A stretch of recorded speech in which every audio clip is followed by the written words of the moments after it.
පින්වත් ස්වාමීන් වහන්සේලාගෙන් අවසරයි ශ්‍රද්ධා සම්පන්න කාරුණික පින්වතුනි,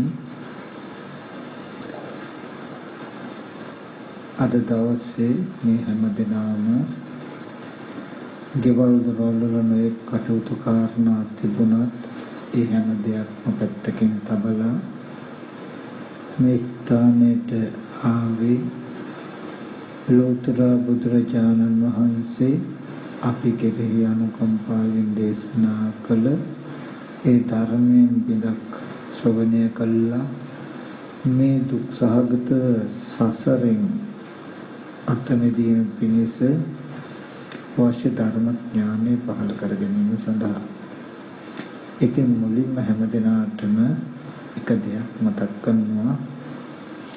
මම අද පෙන්වන්න හදන මේ කරුණු ඉතාමත්ම තීක්ෂණයි, සියුම්. හැබැයි නෝනක් තියෙන හොඳට හිත යොමු කරලා අහන්න කෙනෙකුට මේ කාරණාව තේරෙනවා.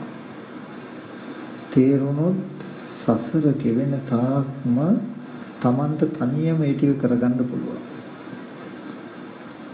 ඉතින් මේ ටික ඒ පෙන්නන ධර්මතා ඉතාමත් සිව්මෙලි නිසාම බොහෝම උවමනාවෙන් ඊට නැඹුරු වෙච්ච මනසකින්ම ශ්‍රවණය කරන්නට වෙනවා. එහෙ මෙහෙ දුවන සිත් ඇතුව සෙල්ලෙන මනසක් ඇතුව මේ ධර්මයේ ශ්‍රවණය කළාට අර්ථය හිතේ වැටෙන්නේ නැහැ. නමුත් හොඳ වුණාවෙන් මේ ටික ශ්‍රවණය කරන කෙනෙකුට යටි කුරු කළා තිබුණ දෙයක් උඩු කුරු කළා පෙන්වනවා වගේ, වහලා තිබුණ දෙයක් විවෘත කළා පෙන්වනවා වගේ Tamanට බොහෝම පැහැදිලි වෙනවා. පින්වත්නි, අනන්ත සංසාරික කෙලවරක් පෙනෙන්නේ නැති පණවන්න බැරි සංසාරික අපි හැම කෙනෙක්ම ඉපදෙමින් මැරෙමින් ඉපදෙමින් එනවා. එහෙම දීර්ඝ සංසාරිකෙන් හේතුව අද වගේ අපි කී ජීවිතේ කොතනක හරි හිටියනම් මැරිලා අද ඉපදුනහම ඉපදිච්ච මේ ලෝකේ අපිට ඇත්තම වෙනවා. ඒක බොරුවක් නෙමෙයි වෙනවා. ඒ ඇත්තම වෙලා ඒව තුල තියෙන දේවල් වලට, ද්‍රව්‍ය වලට, සවිඥානික අවිඥානික සියලු දේට අපේ සිත තදින් බැඳෙනවා. අපිට ඒව ගොඩාක් වටිනවා වෙනවා. ඒවෙන් වෙන්න බැරි මට්ටමට අපේ ජීවිතය යෙදෙනවා. ඒ තරම් ඇලිලා බැඳිලා ඉන්නකොට අද අපි මේ ඇලිච්ච බැඳිච්ච දේවල් හැතැම්ම 100,000 ගානක දුරු රටක හිටියත් අපි කැමැත්තෙන් වලට ආපහු එනවා වගේ. අපි ආස කරන වටපිටාවට එනවා වගේ.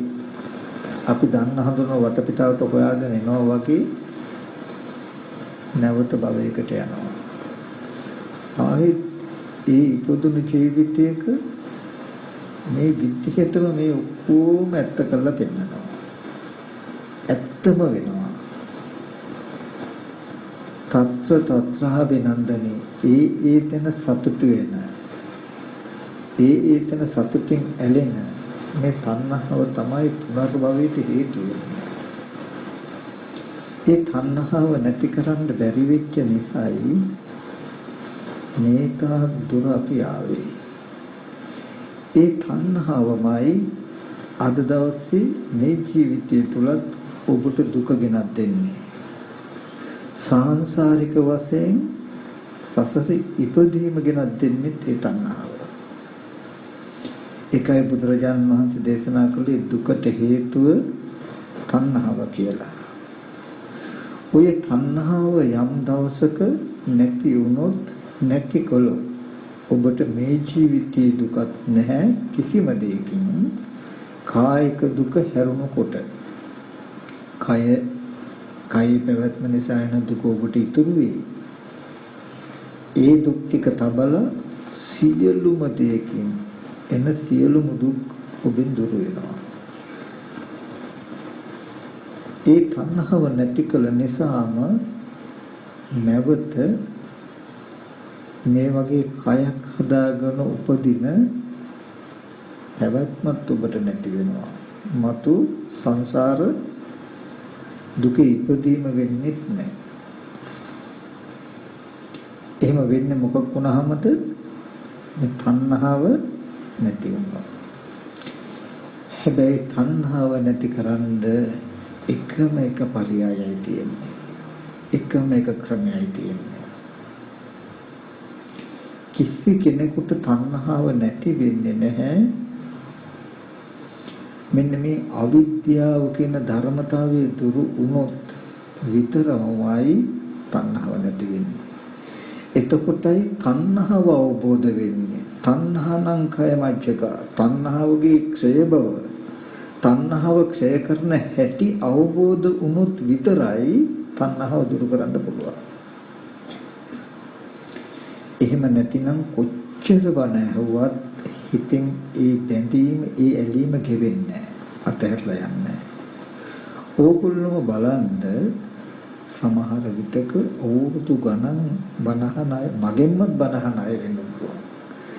නමුත් හිතේ ධර්මයක් මෙනෙහි කරන වෙලාවට ඕගොල්ලන්ට නුවණ තියෙනවා, පහසු බවක් දැනෙනවා.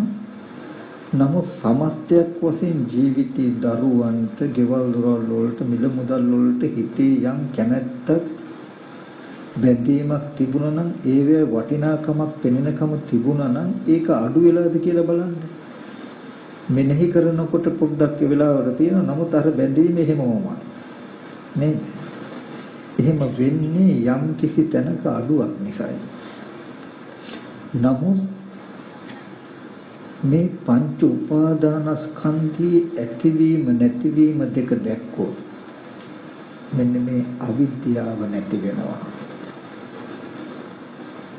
අන්නේ අවිද්‍යාව නැති වුණු පංච උපාදානස්කන්ධයේ ඇතිවීම නැතිවීම දන්න දකින කෙනෙකුටයි තණ්හාව නැති වෙන්නේ. තණ්හාව ගෙවා ගන්න පුළුවන් වෙන්නේ. ඒ තණ්හාව නැති වෙච්ච, තණ්හාව ගෙවිච්ච කෙනාටයි දිට්ඨ ධම්ම, ඒ කියන්නේ මෙලොවමත් පරලොවත් සියලු දුකෙන් මිදීමක් තියෙන්නේ.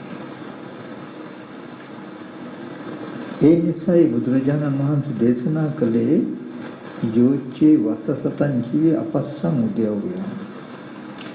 යම් කෙනෙක් මේ ස්කන්ධයන්ගේ ඇතිවීම නැතිවීම දෙක නොදැන අවුරුදු 100ක් ජීවත් වුණත් ඒ ජීවිතයේ හිස් එකක්.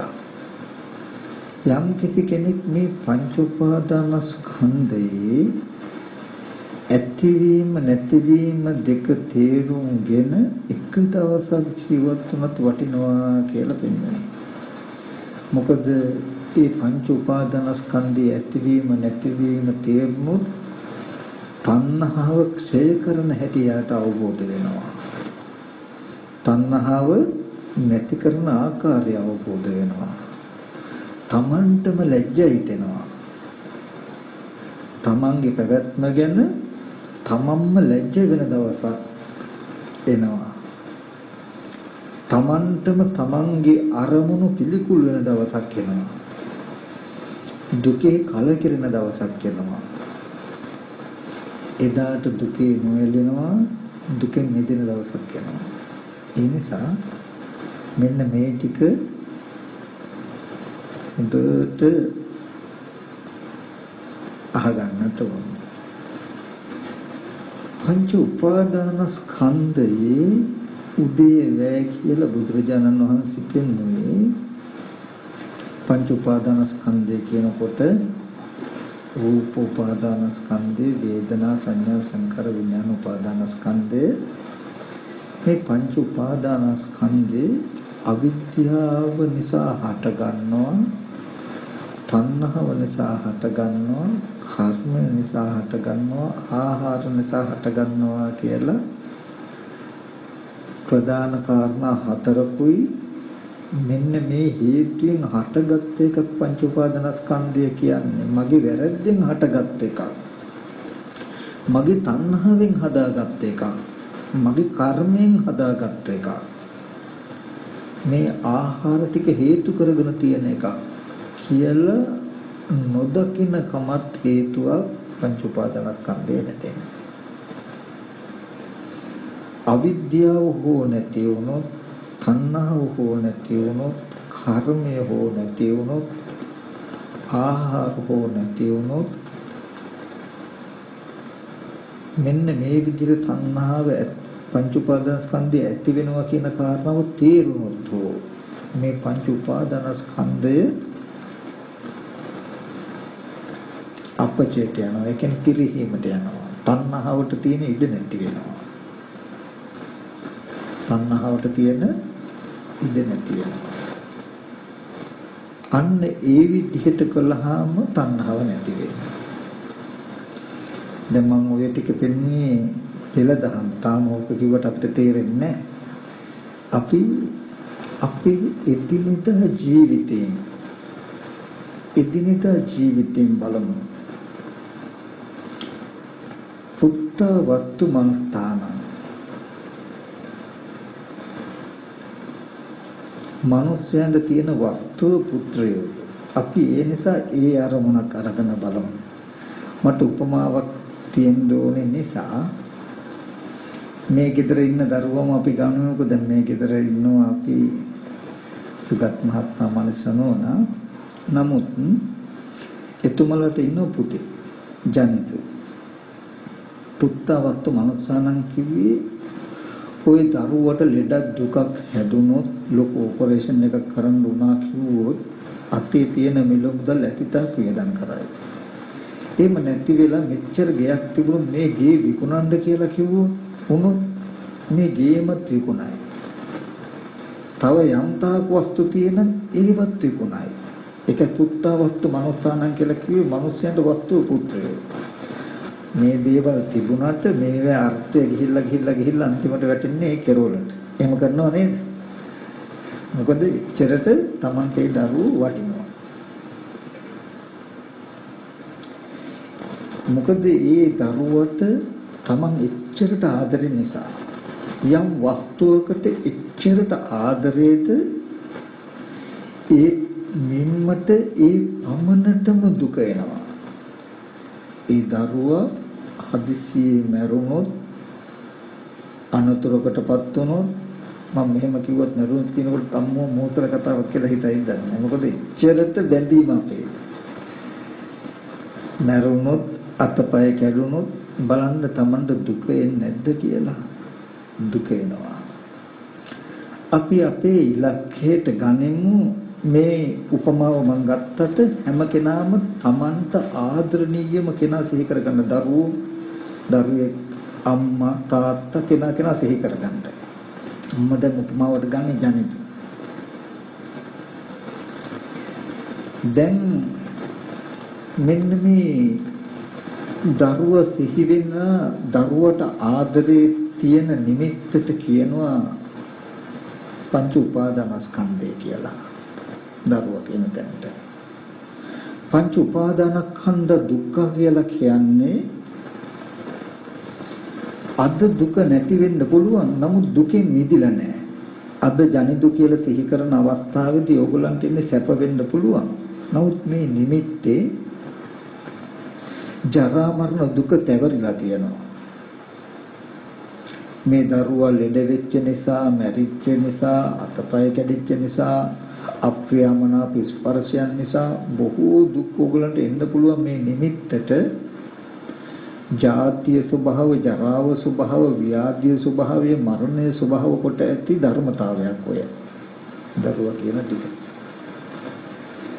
දැන් කොච්චර බණ ඇහුවත් ඒ නිමිත්තට ඕගලගේ හිතේ තියෙන ආදරය නැති වෙන්නේ.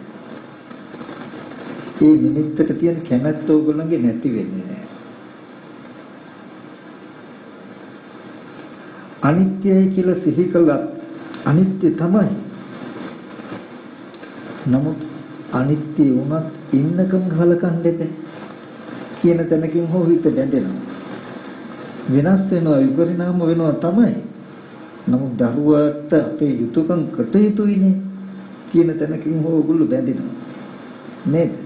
බැඳෙනවා.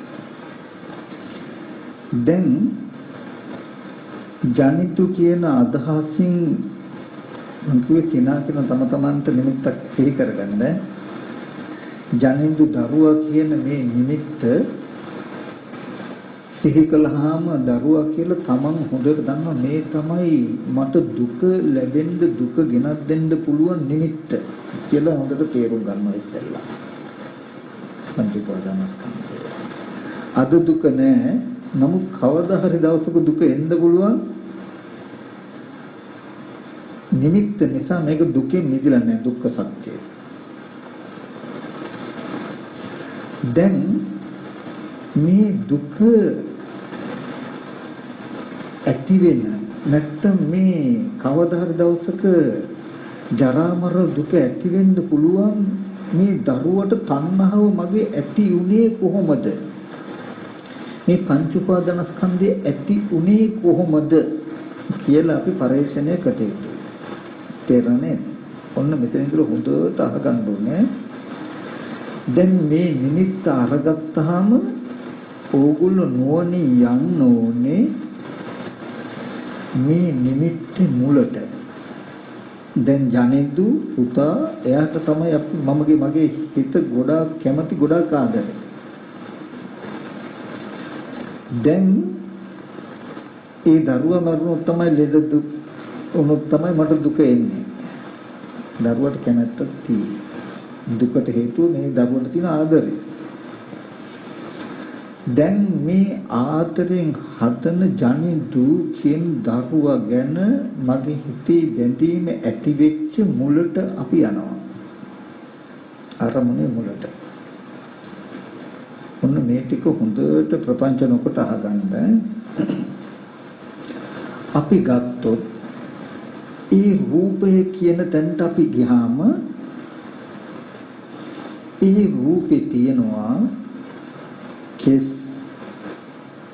හොඳට අහගන්න ලොම් නිය දත් හම මස් මේ වගේ පඨවි කොටස් 20ක් තියෙනවා. සිහිපත් කරගන්න බාහිර කළු ගලක හුඹහ කළු ගලක් අචේතනික පුටුවක් මේසයක් වගේ ගත්තොත් එතන තියෙන තද ගතිය සත්‍යයක් පුද්ගලයෙක් නෙමෙයි නේද? කළු ගලක් ගත්තොත් පුටුවක් ගත්තොත් හුඹහක් ගත්තොත් මැටි ටිකක් ගත්තොත් සත්‍ය පුද්ගලෙක් නෙවෙයි නේද? අචේතනික වස්තුවක් නේද? ඒ වගේමයි සමකරන්න කෙස්ලොම් නියදත් කියපු කොටස් 20ම අර පටවි ගතියයි මේ කොටස් 20 තියෙන තද ස්වභාවයයි සමානවමයි. හොඳට නිමිත්ත ගන්න. කිසිම වෙනසක් නැහැ සත්වයේ නෝ පුද්ගලයේ නෝ අචේතනික වස්තුවක්. ඊට පස්සේ මම ජනින්දු කියන තැන රූපේ තියෙනවා පිත්ත සෙම සරව ලී දහඩිය මේද තෙල් කඳුළු උරුණු තෙල් කෙල්ල සොටු මුත්‍රා මේ වගේ ආපෝ කොටස් 12. බාහිර ලිඳක වැවක පොකුණක තියෙන වතුර සත්වයක් හෝ පුද්ගලයෙක් හෝ ආත්මයක් හෝ නෙමෙයි නේද?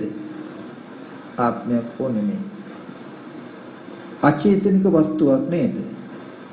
ඒ විදිහටම සමකොට දකින්ද මේ ආපෝ පිටසම කියන කොටස් 12 වතුර බඳුමයි අචේතනික අවිඥානිකම වස්තුවක්. ඊගාවට ඒ ශරීරයේ තියෙනවා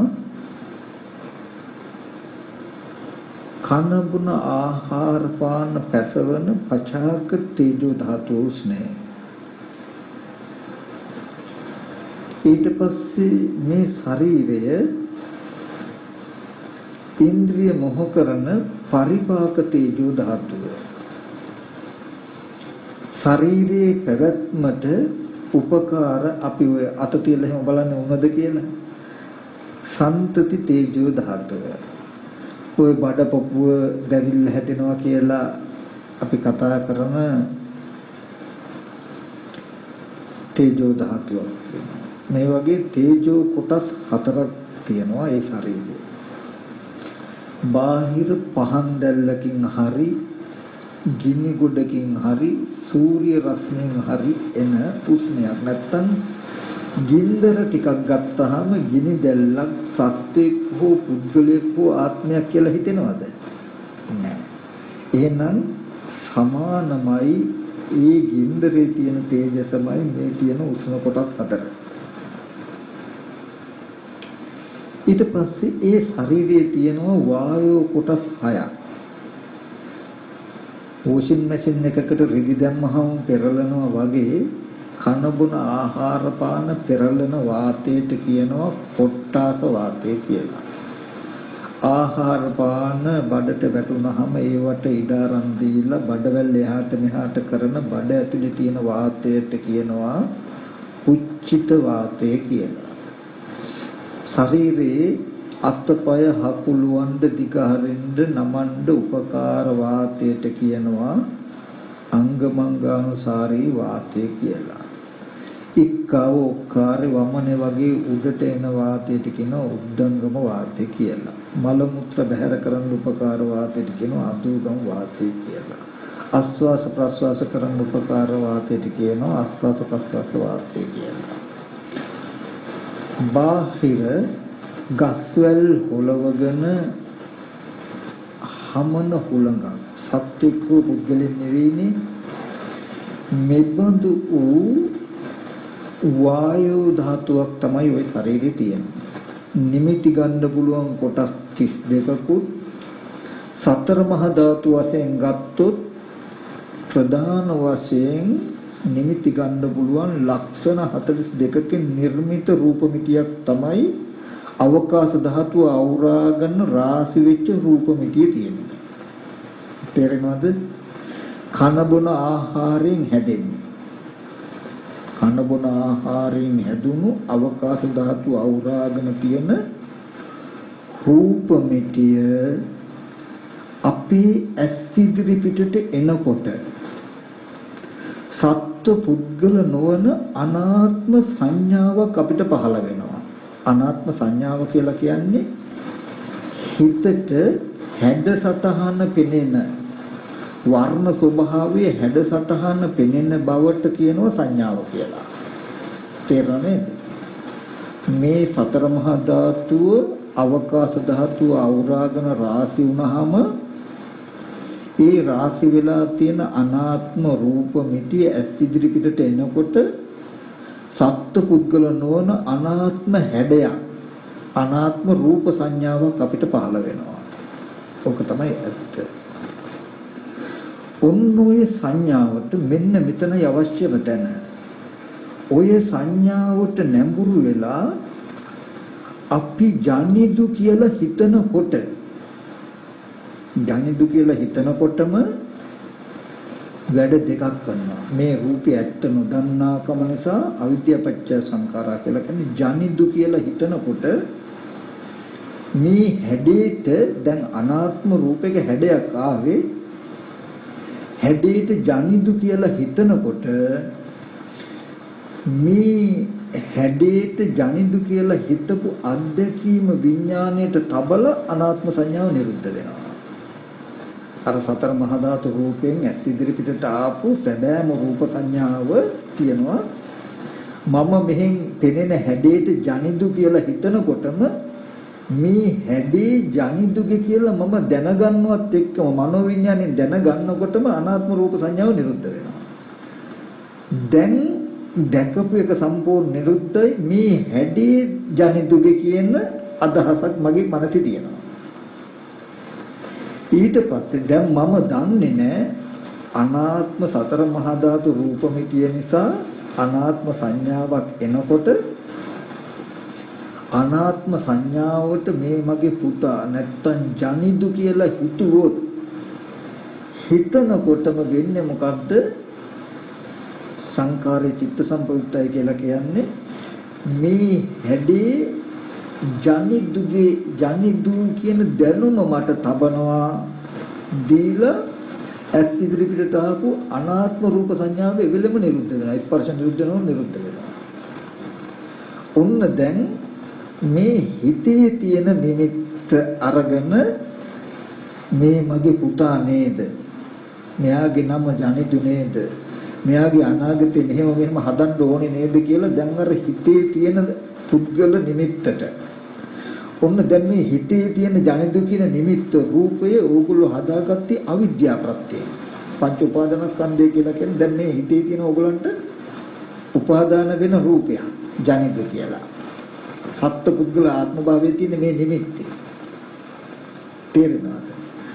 නමුත් දැන් ඕගොල්ලෝ කවදාවත් දන්නේ ඇස් ඉදිරි පිටට එන සංඥාවට අපි මෙහෙම හිතනකොට සංඥාව ආරම්භය හිතපු අත්දැකීම සිතට විඥාණයට පවරලා අනාත්ම සංඥාව නිරුද්ධ වෙනවා.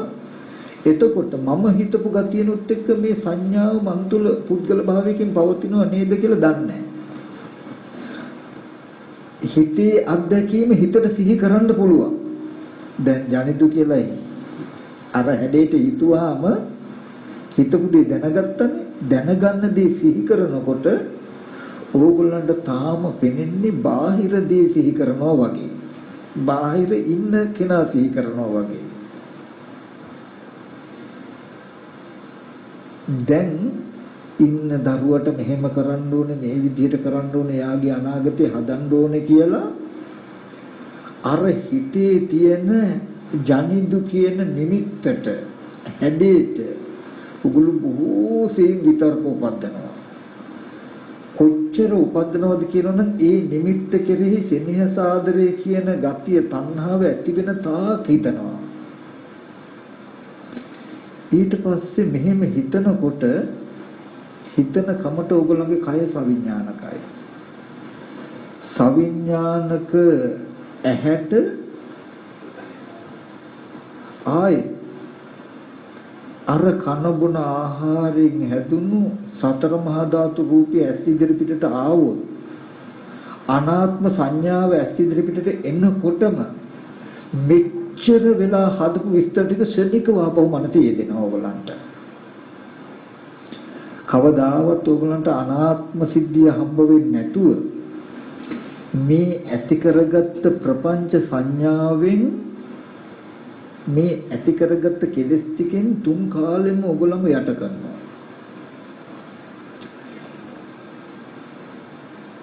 කිසිම දවසක මේ ඇත්ත නොදක තණ්හාව හිතෙන්නේ නැහැ. දැන් ඕගොල්ලෝ යම් දවසකදී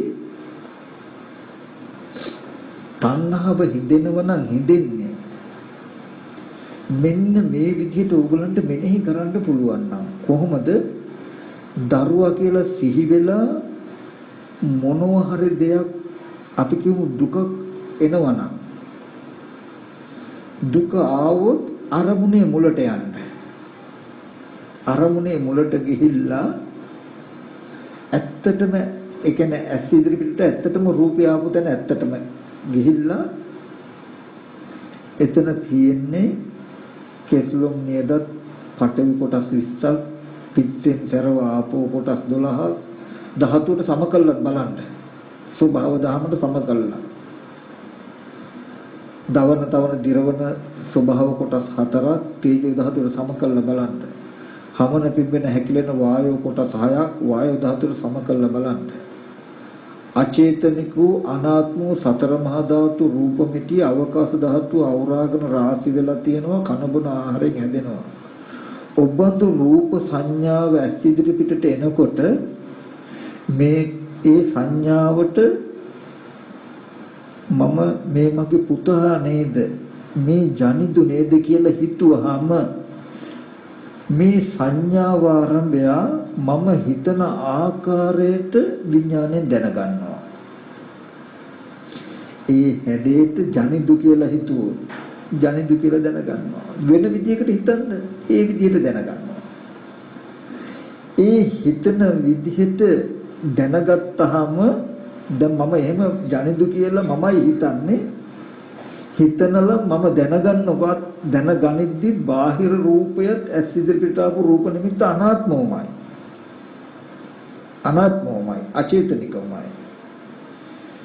මේ දරුවා නේද ජනිදු නේද කියලා හිතනකොට මේ සංඥාව ආරම්භය හිතපු අත්දැකීම තමයි මනෝවිඤ්ඤාණ දැනගන්නේ මේ හැඩේ ජනිදුගේ මේ පෙනෙන සටහන ජනිදු මේ නිමිත්ත පුතාගේ කියන දැනුමක් Tamanට ඇති වුණා. එදා ඉඳලා අනාත්ම රූපයක් තියෙන තැනක මම්ම කෙනෙක් හදාගෙන දරුවා හදාගෙන ජනිදු කියන නිමිත්ත මම්ම හදාගෙන ඒකට මම්ම මේ විස්තර පුරවනවා නේද කියලා යම් කලක දැක්කොත් තමයි මේ නිමිත්ත හිතෙන් අරගෙන මෙහෙම කරන්න ඕනේ කියලා මේක දියුණු කරන්නේ නැත්තේ. Taman දන්නවා මේ උපන්නේ දුක කියන එක. මොකද සතර මහා ධාතු නිමිත්ත එන තැනක මම මේ හැඩේට ජනිදු කියලා පුතා කියලා හිතනකොට ඒ නිමිත්ත ආරම්භය හිතපු අත්දැකීම මනෝවිඤ්ඤාණයට ගන්නකොට ඔන්න දැන් හිතට තියෙනවා නිමිත්ත. හිතෙන්ම මේ ජනිදුගේ රූපේ මේ ජනිදු දකිනකොට එන වේදනාව මේ ජනිදුගේ හැඩේ මේ ජනිදු ගැනයි හිතන්නේ ජනිදු ගැන දැනගන්න පුළුවන් කියනවා කියන ධර්මතා පහම තියෙනවා මනසේ. කෙනෙක්ව දැනගන්න කියන්න කරන්න පුළුවන්. ඕගොල්ලෝ හිතේ තියෙන ඔනෝ හිතේ උපන්න නිමිත්තටයි පංච උපාදාන ස්කන්ධය කියලා කියන්නේ. මේක අවිද්‍යාව ප්‍රත්‍යයෙන් හටගත් එකක් ඕගොල්ලන්ට. ඕගොල්ලන්ගේ තණ්හා ප්‍රත්‍යයෙන් හටගත් එකක්. ඕගොල්ලන්ගේ මේ හිතේ හැසිරීම නිසා හටගත් එකක්.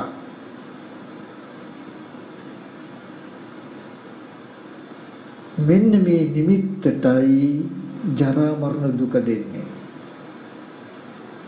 මොකද ඕගොල්ලෝ ජනිදු කියලා හිතාගෙන මනෝමයෙන් හිටියට කන බොන ආහාරයෙන් හැදුණු සතර මහා ධාතු එක විදිහකට තියෙන්නේ නැහැ.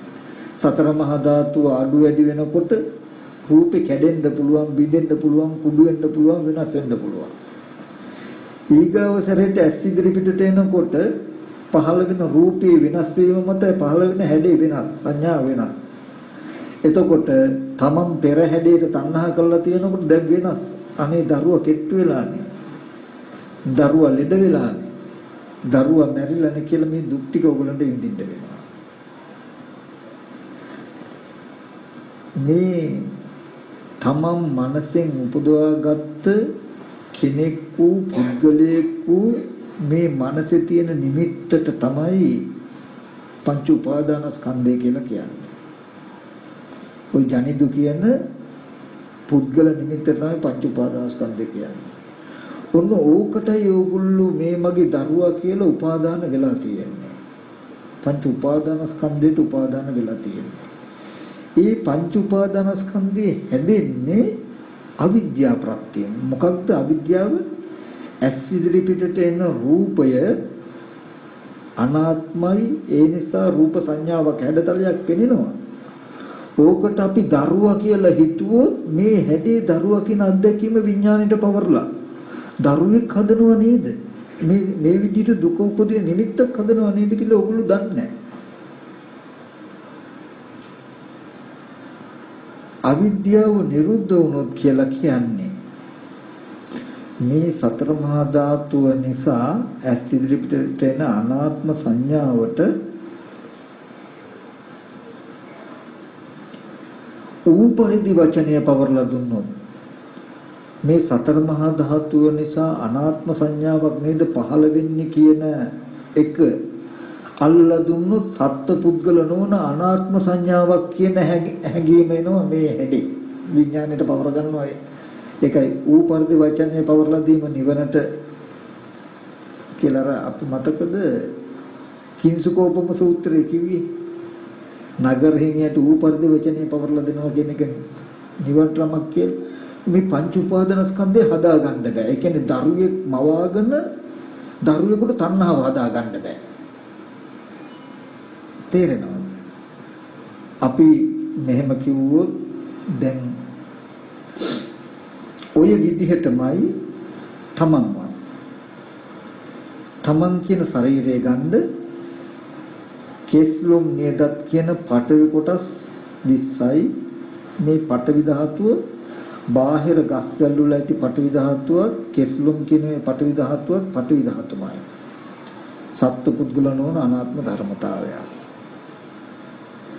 මේ ශරීරයේ තියෙනවා පිත්තසෙම් සැරව කියලා ආපෝ ස්වභාවයේ ලිම්බව පොකොන වල තියෙන ජලයේ ආපෝ ස්වභාවයත් පිත්තසෙම් සැරව කියන ආපෝ ස්වභාවය සමානයි මේ ශරීරයේ තියෙනවා දවන තවන දිරවන ස්වභාව උෂ්ණ හතරක් බාහිර ගිනි ගොඩක සූර්ය රශ්මිය තියෙන උෂ්ණයත් මේ උෂ්ණයත් සමානයි මේ ශරීරයේ තියෙනවා සොලවන කුම්බන හකුලන සොලවන ස්වභාවයෙන් යුක්ත වායු කොටස් 6ක් බාහිර වායු ධාතුව සමානයි අවකාශ ධාතුව අවරාගෙන රාශි වෙලා තියෙන සතර මහා ධාතු රූප මිටියේ කය යන ගණයට යනවා කන බොන ආහාරයෙන් මේ කය හැදිලා තියෙනවා තමන්ගේ ඇස් ඉදිරි පිටට ඒ රූප මිටිය පහළ වෙනකොට අනාත්ම සංඥාවක් පහළ වෙනවා ඒ සංඥාවට මම කියලා ඔයගොල්ලෝ හිතනකොට මේ හැඩේ මම කියන අත්දැකීම මනෝවිඤ්ඤාණයට තබල අනාත්ම සංඥාව නිරුද්ධ වෙනවා. නිරුද්ධ වුණාම දැන් මේ හැඩේ මම කියන අත්දැකීමක් ඔයගොල්ලන්ට තියෙනවා. මම මෙහෙම කෙනෙක් මම මෙහෙම කරන්න ඕනේ මේ විදිහට හදා ගන්න ඕනේ කියලා ආයෝහන සංඛාරා කියලා කියන්නේ මම වටා තණ්හාව ඇති වෙන තාක් තමන්ව නිර්මාණය කරගන්නවා. දැන් මේ තමන් කියන රූපය මගේ වූ රූපය මේ හිතට මගේ රූපය හඳුනා ගන්න පුළුවන්. මගේ රූපය හිතෙන් විඳින්න පුළුවන්. මගේ රූපය හඳුනා ගන්න පුළුවන්. මගේ රූපය ගැන හිතන්න පුළුවන්. මගේ රූපය දැනගන්න පුළුවන්.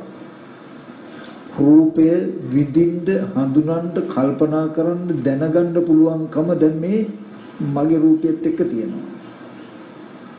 මට රූපයක් තියෙනවා මගේ රූපෙ විඳින්නත් පුළුවන් මගේ රූපෙ හඳුනන්න පුළුවන් මගේ රූපෙට හිතන්නත් පුළුවන් මගේ රූපෙ දැනගන්නත් පුළුවන්කම. දැන් මේ මම කියලා ස්කන්ධ පංචකයම තමන් අවිද්‍යාව ප්‍රත්‍යයෙන් හදාගත්ත එකක්. අරමුණු ටිකේ තණ්හාවෙන් හැසිරීම නිසා හදාගත්ත එකක්. මම කියලා හිතපු කම නිසා කර්මය නිසා හදාගත්ත එකක්.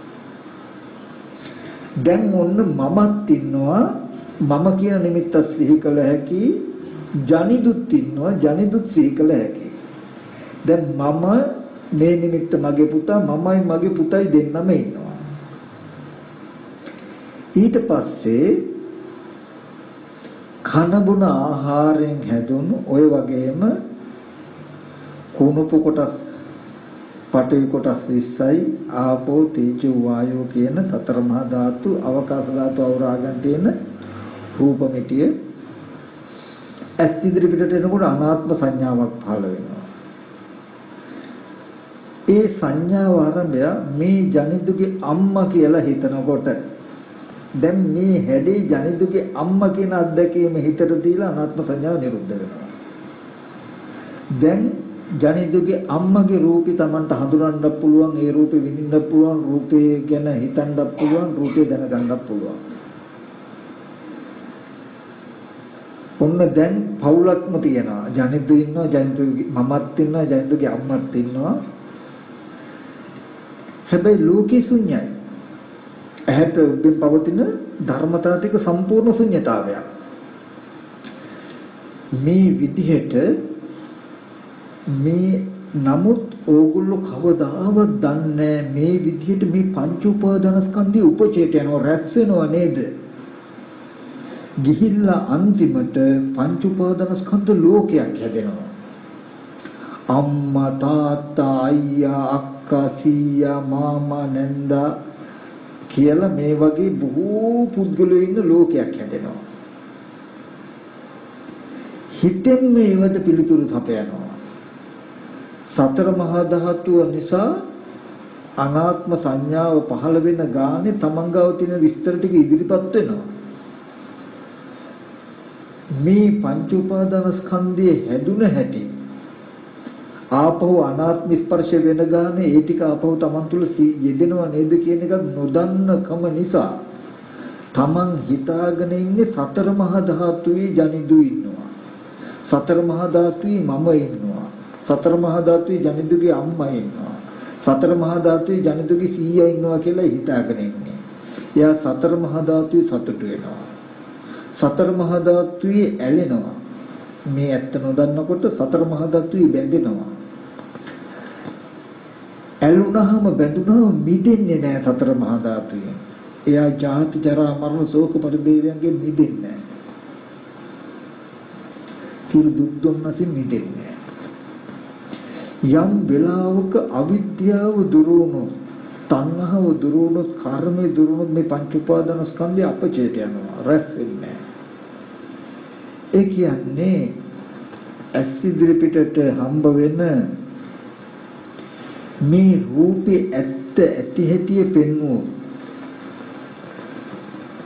නිබ්බන්දු රූපයක් ඇස් ඉදිරි පිටනට අනාත්ම සංඥාව පහළ වෙනව නේද කියලා පෙන්වනවා. මේ පේන හැඩේ අරබය යම් විදිහකට හිතුවොත් ඒ හිතන ආකාරයටම මේ හැඩේ මනෝවිඤ්ඤාණයට අල්ලලා දෙනවා. එතකොට මේ ප්‍රපංච සංඥාව කියලා මේ සංඥාවට කියන්නේ තණ්හා දිට්ඨිමාන වශයෙන් ප්‍රමාද කරනවා. ඒ හැඩේ කෙනෙක් කියලා හිතුවොත් මේ හැඩේ කෙනෙක් කියන එකයි විඥාණයට අල්ලලා දෙන්නේ, සිතට අල්ලලා දෙන්නේ. එතකොට සිතේ දැනුම තියෙන්නේ මොකද්ද? පුද්ගලයෙක් ඉන්නවා කියලා. ඉන්න පුද්ගලයා ගැන හිතනවා. පුද්ගලයා මෙහෙම කිව්වා නේද, මෙහෙම කළා නේද, මේ විදිහට කළා නේද කියලා. ඕගොල්ලෝ යම් වෙලාවකදී මේ පංච උපාදානස්කන්ධී උදේවැය දකින්නවා කියලා කියන්නේ බාහිර ශුන්්‍යතාවයේ දකිනවා. සතර මහා ධාතුවත් අවකාශ ධාතුවත් පංච මහා භූත රූපය ඇස් ඉදිරි පිටට එනකොට හොඳට බලන්න අනාත්මයි සංඥාව. ඒ සංඥාව ආරම්භය මේ සත්‍යයේ මේ පුද්ගලයෙක් කියලා තමන් හිතුවොත් චේතනාහම් වික්‍රේ කම්මං වදාමි. මහන්නේ මම චේතනාව කර්මයයි කියලා කියනවා. මොකද්ද? චේතිත්ව කම්මං කරෝති කායේන වාචාය මනසා. හිතින් හිතලමයි හිතන්නේ, හිතින් හිතලමයි කියන්නේ, හිතින් හිතලමයි කරන්නේ. මේ හැඩේ ආරම්භය පුද්ගලයේ ජනිදු මගේ දරුවා කියලා හිතුවොත් ඒකට කියන චේතනාව කියලා. හිතපු ගමම්ම ඒ හැඩේ ජනිදු කියන නිමිත්ත අත්දැකීම මනෝවිඤ්ඤාණයට පවර ගන්නවා. අනාත්ම සංඥාව නිරුද්ධ වෙනවා. ඔන්න දැන් අනාත්ම ස්කන්ධ දින තැනක තමන්ගේ දෝෂේ මේ අතුල් පැත්තේ තියෙන ජනිදු කියලා පුද්ගලයෙක් කියලා දරුවා කියලා සංඥා වර්ගය හිතුවාම මේ හැඩේ ජනිදුගේ මේ සංඥාව ජනිදුයි කියන අත්දැකීම තමයි මනෝවිඤ්ඤාණයෙන් බාරගන්නේ. තේරුණේද කියන එක?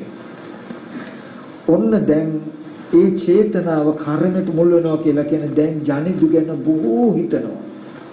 ජනිදු ගැන වචනත් කතා කරනවා. ළමයෝ මෙහෙ එන්නකෝ කියනවා. මේ මනසෙදී නිමිත්ත බලාගෙන. ජනිදු මෙහෙම කටයුතුයි කියලා කරනවා. ජනිදු ගැන හිතන එක මනෝ සංචේතනාව.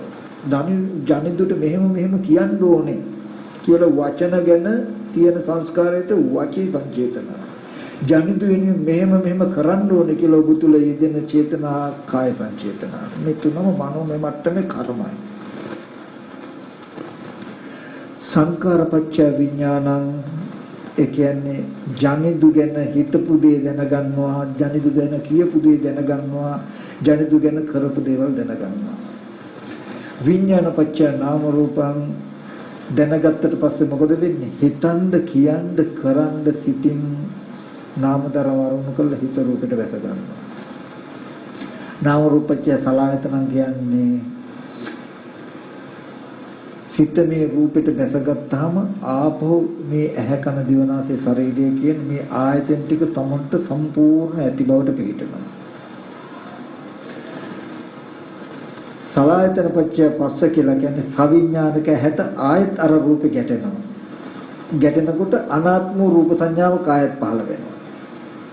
ආයත අවිද්‍යාව පත්‍ය සංඛාරා දැන් මේ සිද්ධිය දන්නේ ආයත් දැන් ජනිදු කියලා පෙනෙනවත් එක්කම අර විස්තර ටික ඔක්කොම එනවා. ජනිදුට මෙහෙම කියන්න ඕනේ මෙහෙම කරන්න ඕනේ කියලා කරපු කාරණා ටික සිහි වෙනකොටම දැන් ඒ විදිහට හිතන්න ගන්නවා කියන්න ගන්නවා කරන්න ගන්නවා. ඒ සංඥාව ආරම්භය හිතන්න කියන්න කරන්න ගන්න එක මනෝවිඥාණයෙන් පවර ගන්නවා. මම කියන එක තේරුණාද බලන්න. බාහිර තියෙන්නේ සම්පූර්ණ ශුන්‍යතාවයක්. ශුන්‍යතාවයක් ඇති තැනක තමන්ම පුද්ගලයෙක් නිර්මාණය කරගෙන පුද්ගලයා වෙනුවෙන් මෙහෙම කටයුතුයි කියලා ඒ නිමිත්ත තුළ හැසිරීම නිසා මේ තණ්හාවෙන් යුක්ත වෙලා තියෙන්නේ. ඒ පුද්ගලයා මෙහෙම කිව්වා කියලා ඒ නිමිත්ත තුළ හැසිරීම නිසායි ද්වේෂයෙන් යුක්ත වෙන්නේ. මේ ඔක්කොම මනෝමය මට්ටමේ කර්ම. යම් වෙලාවකදී ජනිදු දරුවා වෙනුවෙන් මෙහෙම කරන්න ඕනේ කියලා හිතනකොටම මේ මම්ම කෙනෙක් උපදවාගෙන මම්ම දරුවා හදාගෙන මම මේ හදාගත්ත දරුවා ආරම්භය මේ සැලසුම් කරනවා නේද කියලා සිහි කරන්න. සිහි කරනකොට හිත පිළිගන්නේ දරුවා ඉන්නවනේ කියන එක තියෙනවා. එතකොට තමන්ම ඇයි එහෙම කියන්නේ? අරමුණේ මුලට යන්න. අරමුණේ මුලට යන්න. මේ විස්තර ඇති වෙච්ච හැටි අල්ලලා දෙන්න. ඇත්තටම ඇස් ඉදිරි පිටට ආවේ කෙස්ලොම්නිය දතම් ධාතුට සමකල බලන පාඨවි කොටස් 20යි පිටෙන් සරව ආපෝ කොටස් 12ක් ලිව් වැව් පොකුණු වල ජලය වගේ තේජෝ වායු අවකාශ ධාතු අවරාගතිය රූප මිටිය ඇස් ඉදිරි පිටට එනකොට අනාත්ම හැඩසටහනක් තෙවුනේ. ඔය හැඩයට මගේ දරුවා කියලා හිතනකොට වෙන්නේ මේ හැඩේ දරුවගේ කියන අත්දැකීම සිතට දීලා අනාත්ම සංඥාව නිරුද්ධ වෙනවා. මෙහෙම හදාගෙන නේද මේ දරුවා ගැන හිතන්නේ කියලා බලන්න. එතකොට මේ බොහෝ තණ්හාවෙන් මේ නිමිත්තට බරිත වෙන තාක් හිතන එක අඩු වෙනවා. දැන් මේක පෙනුනේ නැත්තම් ඕගොල්ලන්ට සිහි කරනකොට ඕගොල්ලෝ හිතන්නේ සතර මහා ධාතු පැත්තේ දරුවා ඉන්නවා කියලා. එතකොට ඕන තරම් හිතන්න පුළුවන්. ඒ දරුවා ඉන්නෝනේ. නමුත් දැන් මේ විදිහට බලුවාම ඇත්තටම බාහිර ශුන්‍යතාවයක් තියෙන තැනක තමන්ම දරුවා හදාගෙන තමන්ම දරුවෙකුට ආදරය කළා නේද තියෙන්නේ. තමන්ව හදාගෙන තමන්ට කැමති වෙලා නේද තියෙන්නේ කියලා එන්න පැහැදිලි වෙනවා. යම් දවසක් තියෙනවා මේ සියලු සංස්කාරයන් කෙරෙහි කලකිරෙන දවසක්. මේ විදිහට තමන්ව උපදවාගෙන දුක් විඳින මේ හදාගත්තේ දුක මේ විදිහට ගෙවල් අපි කියමු අචේතනික වස්තුවක් ගන්න. දැන් සවිඥානික අචේතනික වස්තුවක් ගත්තොත් පඨවි ආපෝ තේජෝ වායෝ කියන සතර මහා ධාතුව අවකාශ ධාතුව අවරාගෙන රාශි වෙච්ච විදිහට අපි කියමු මේ පෙනෙනවා කියන්නේ මේ හැඩසටහන පෙනෙනවා. අනාත්ම සංඥාවක් පහළ වෙන්නේ. මේ සංඥාවට මේ සුගත් මහත්තයලා ගෙදර කියලා හිතනකොට මේ හැඩේ සුගත් මහත්තයලාගේ ගෙදර කියන අත්දැකීම විඥාණයට පවරලා අනාත්ම සංඥාව නිරුද්ධ වෙනවා. එදා ඉඳන් මේබඳු හැඩයක් තියෙනවා ගෙදර. ඔහොම ගම් පිටින් නගර පිටින් ඔගොල්ලෝ කොළඹ කියලා ගත්තා. සතර මහා ධාතුව නිසා අවකාශ ධාතුව අවරාගෙන තියෙන සතර මහා ධාතුව නිසා ඇස් ඉදිරියට අනාත්ම සංඥාවක් එනකොට ඒ සංඥාවට මේ කොළඹ කියලා හිතුවෝ. ඔය හැඩේ එහෙමම කොළඹ කියන අත්දැකීමෙන් හිතට පවර ගන්නවා. දැන් කොළඹ ගැන හිතන්න පුළුවන් කියන්න පුළුවන් කරන්න පුළුවන්. ඊගාවට ධාතු නානත්වය නිසා මේ සංඥාව පහළ වෙනකොටම Taman හිතපු කොළඹ කීප එක අපහු සී වෙනවා. කවදාවත් කොළඹ හම්බෙලා සතර මහා ධාතුවේ කොළඹක් නෑ. නමුත් මුලින් හදාගත්ත ප්‍රපංච සංඥාව සී වෙනවා. ඒකයි ඕගොල්ලන්ට ඕන තරම් යන්න පුළුවන්. යන ගානේ ඕගොල්ලන්ට පහළ වෙන්නේ අනාත්ම සංඥාවල් පහළ වෙන්න මේ ප්‍රපංච සංඥාවල් ඉදිරිපත් වෙනවා. දැන් සතර මහා ධාතුව නිසා උපන්න සංඥාව ඉපද නිරුද්ධ වුණාට මේ ඔක්කොම රැස් වෙලා අම්මා තාත්තා අයියා අක්කා ගෙවල් දොරවල් යාන වාහන ඉඩකඩම් කියලා ඕගොල්ලන්ට සිහි කරන්න පුළුවන්. මෙන්න මේ ලෝකෙට කියනවා පංච උපාදානස්කන්ධ ලෝකය කියලා. මේ පංච උපාදානස්කන්ධ ලෝකයේ හැදිලා තියෙන්නේ අවිද්‍යාව ප්‍රත්‍යයෙන්,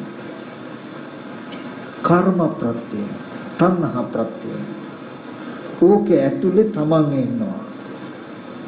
තමන්ගේ නෑදෑයෝ ඉන්නවා. ජරා මරණ ශෝක පරිදේ දුක්ඛ දෝමනස් උපායාස ඔක්කොම දුක් ටික තියෙනවා. මේ දුක ගෙවෙන්නේ, මේ දුක නිරුද්ධ වෙන්නේ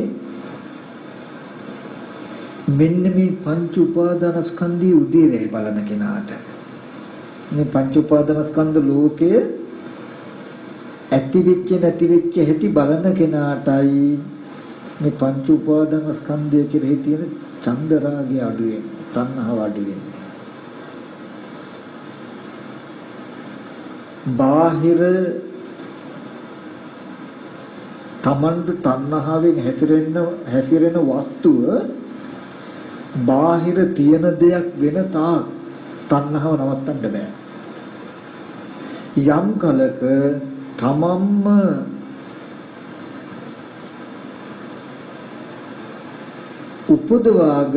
උපදවාගත්ත දෙයට තමන්ම දුක ඇති වෙන තාක් හිතල දුක් විඳිනව නේද කියලා, දුක උපද්දවාගෙන දුක් විඳිනවා නේද කියන කාරණාව තේරුණු දවසටයි දුකේ කලකිරෙන්නේ.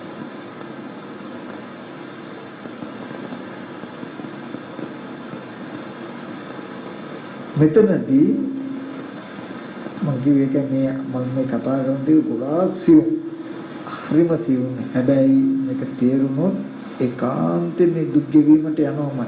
සම්මා දුක්ඛය ගාමිනිය, මනාව දුක් ගෙවීමට යන පංච උපාදානස්කන්ධය උදේවැය. බුදුරජාණන් වහන්සේට තේරුණා මේ ටික තේරෙනකොට මේ කාමයේ වළඳන ලෝකයට මම මේ කියන දේ තේරෙන්නේ නැති වෙයි කියලා. කියන්නේ අපේ මනස කෙලෙස් බලවත් වුණොත් මේක තේරෙන්නේ නැහැ.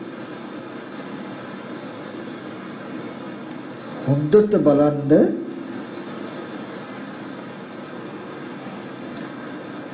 මේ ඔක්කොම සංයෝජන ටික තියෙන්නේ තමන්ව ගන්න.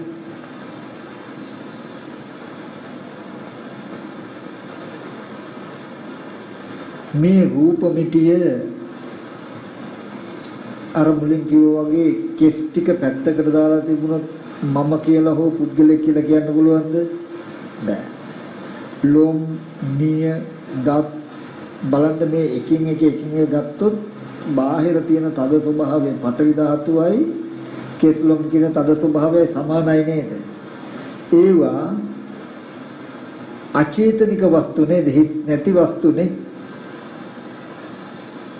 එබඳු කොටස් 20ක් තමයි මේ තමන් කියන තර ශරීරයේ තියෙන්නේ. පිත්ත, සෙම, සැරව, ලී එකක් අරගෙන බලන්න මේ මම කියලා පනවන්න පුළුවන්ද කියලා? බෑ. බාහිර ලිංගව පොකුණු වල තියෙන ආපෝ ස්වභාවය මේ පිත්තෙන් සැරව කියන ආපෝ ස්වභාවයයි සමානයි. දවන, තවන, දිරවන ශරීරයේ පැවැත්ම ඇති කරන තේජෝ ධාතුවක් තියෙනවා. උෂ්ණයක් තියෙනවා. බාහිර උෂ්ණයයි දෙක සමානයි. අත්පය හකුලවන්න දිගාරෙන්න ආස්වාද ප්‍රසවාස වායුවක් තියෙනවා. බාහිර වාතයයි මේ වාතයයි දෙක සමානයි. ඔන්න ඔය සතර මහා ධාතුවෙන් හැදුණු මේ රූප මිටි අවකාශ ධාතුව අවුරාගෙන රාශි වෙලා තියෙනවා. ඇහෙන් ඒ දිහා බැලුවොත් ඒ රූපය ඇස් ඉදිරි පිටට ආවොත් සතර මහා ධාතු රූපය අවකාශ ධාතුවේ රාශි වෙලා තියෙන ආකාරය හැඩයක් හිතට පෙනේ. කෙනෙක්ගේ නෙමෙයි සතර මහා ධාතු රූපമിതിය අවකාශ ධාතුවේ පිහිටලා තියෙන ආකාරයට හැඩයක් පෙනේ. හිතට හැඩසටහනක් පෙනේ. ඒ හිතට පෙනෙන හැඩසටහනට කියන සංඥාව කියලා. කෙනෙක්ගේ පුද්ගලික නෙමෙයි. ඔය සංඥාවට අපිම මම කියලා හිතන එක මනෝවිඤ්ඤාණයෙන් දැනගන්නවා මේ එහෙම හිතුවොත් වෙන දෝෂය මොකද්ද? සංඥාව ආරම්භය යම් විදිහකටද හිතන්නේ හිතන ආකාරයේ විඤ්ඤාණයෙන් දැනගන්නවා. මේ හැඩේ මම කියලා දැනගන්නවත් එක්කම ඇහැට පෙනුණු අනාත්ම සංඥාව නිරුද්ධ වෙනවා. අතහැරෙනවා ඒක. දැන් හිතේ මේ හැඩේ තියෙන්නේ මම කියලා. ඒ හිතේ තියෙන මේ හැඩේ සිහි කරගෙන මාව නිර්මාණය කරගන්නවා. මං ගැන හිතනවා, මං ගැනම කියනවා, මං ගැනම කටයුතු කරනවා, හිතින් කියින් කරනවා. එතකොට හොඳට බලන්න කන්නඩියක් ඉස්සරහට එහෙම ගියාම ඒ රූපෙත් මම කියලා ඕගලන්ට පේනවනේ. ඒ මොකද දැන් මේ හදාගත්ත හැඩේ ටක් ගාලා අර සතහන දකින්නකොටම සී වෙනවා. පත්‍ර කඩදාසියක් එහෙම මේ හැඩේ දැක්කොත් මොකද වෙන්නේ? අනාත්මයි හැඩේ. අර හිතේ හදාගත්ත පංච උපාදානස්කන්ධය ටක් ගාලා ජී දෙනවා. ප්‍රපංච සංඥාව සී වෙනවා. ඔන්න ඔය හිතේ තියෙන නිමිත්තට තමයි මේ මම මෙහෙම කෙනෙක්, මේ වගේ කෙනෙක්, මෙහෙම කරන්න ඕනේ, මම මෙහෙම ඉගෙන ගත්ත කෙනෙක් කියලා හිතලා ආඩම්බර කියන ගතියෙන් හිත පිරෙන තාක් තමන්ගේ නිමිත්තට හිතනවා.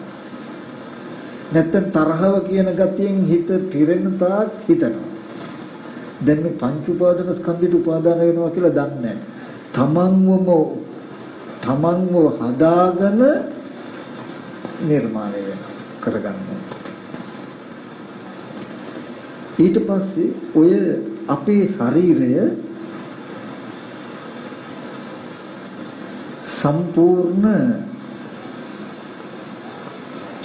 ඊටමත් සිනිඳු ඉටිරෙද්දක හුලගේ වැනෙන ඉටිරෙද්දක බඳුයි ඔය මනෝමය ආත්ම භාවය අපේ.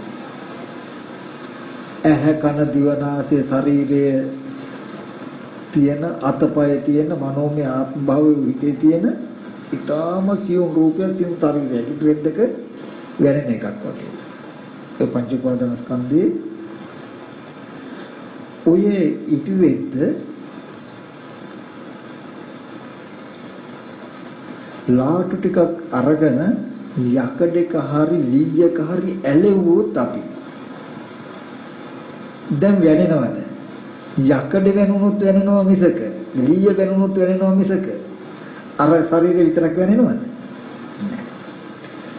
ඒ වගේ ඔහොම තියෙන ওই පංච උපාදාන ස්කන්ධයට තණ්හාව නැමැති ලාටු ටිකෙන් තමයි සතර මහා ධාතු රූපമിതിයේ මම කියලා අලවලා තියෙන්නේ. මේ සතර මහා ධාතු රූපമിതിයේ තණ්හාව නැමැති ලාටු ටිකෙන් අලවලා තියෙනවා. දැන් මේ සතර මහා ධාතු රූපമിതിය ලැබුවාම මම හෙල වෙනවා වගේ පේන්නේ. සතර මහා ධාතු රූපമിതിය හැට මෙහාට කරනකොට තමයි මගේ අතපය හෙල වෙනවා වගේ.